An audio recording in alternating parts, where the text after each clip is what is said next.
Bergabung bersama kami ada Ardi Suteja, Ketua Indonesia Cyber Security Forum. Kita sapa langsung.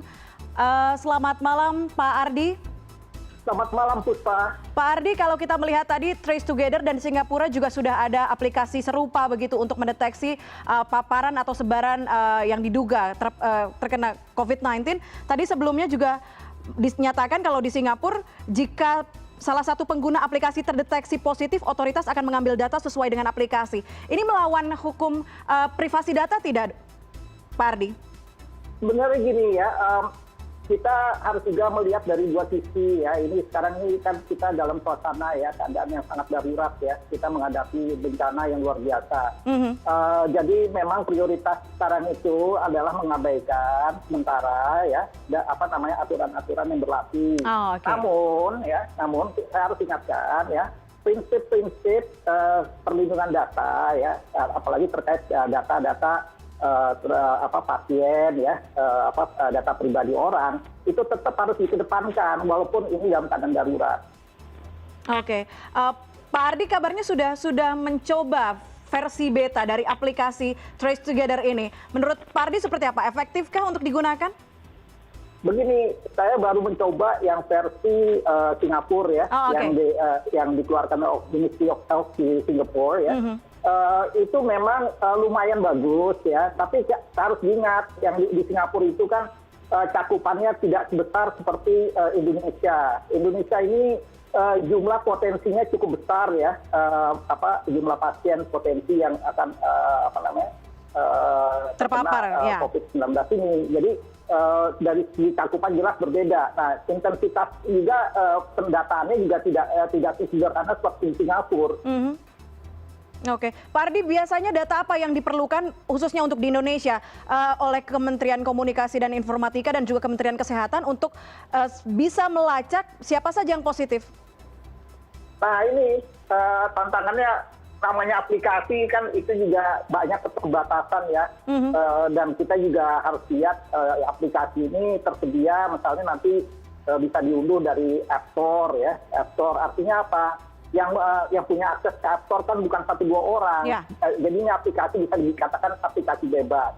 Kedua, ya aplikasi ini kita tahu juga yang namanya aplikasi yang bebas seperti ini itu juga memiliki kerentanan. Artinya apa? Potensi kebocoran data yang seharusnya dilindungi oleh aplikasi itu bisa saja terjadi, sehingga seperti yang kemarin itu ya, karena di sini masalah prinsip perlindungan data itu belum bermasyarakat. Artinya bisa saja ada yang keceplosan bahwa menyebutkan nama pasien si A, si B, si C, padahal sebelumnya nggak bisa disebutkan. Dan itu memang ada kaedahnya di dalam rahasia pasien dengan dokter, dan itu dilindungi dalam undang-undang kesehatan. Tapi ini pun juga seringkali masih ada kelepasan, dan seringkali itu dilakukan oleh mereka-mereka yang non profesional dari non profesi medis gitu.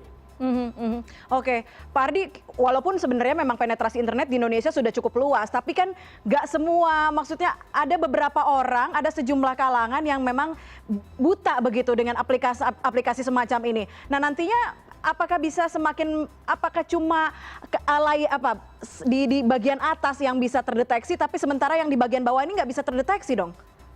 Betul, dan kita sudah melihat melihat apa yang sudah terjadi beberapa hari belakangan ini. Memang ternyata yang namanya tracing ini tidak mudah. Mencari-cari orang ini, dia berhubungan dengan siapa, namanya orang sakit ya. Orang sakit kalau ditanya-tanya juga mungkin juga ingatannya juga terganggu. Ya, jadi ya satu jalan mungkin ya cari alternatif menggunakan teknologi seperti apa yang digunakan di Singapura, tapi kembali lagi tidak sederhana seperti yang dibayangkan. Oke, kalau kita berkaca dari Singapura, Pak Ardi, Indonesia kira-kira butuh waktu berapa lama nih untuk mengokohkan aplikasi Peduli Lindungi ini? Saya nggak bisa bilang berapa lama, tapi dari segi aplikasi itu kan harus diuji dulu ya. Pertama keandalannya ya, datanya, penyimpanan datanya, terus seberapa cepat dia bisa melakukan tracing, dan bagaimana dia sistem komputasinya, apakah itu juga memerlukan suatu sumber data lainnya. Nah ini bagaimana? Ini yang jelas akan melibatkan bukan hanya 1 atau 2 institusi ya, akan melibatkan banyak pihak.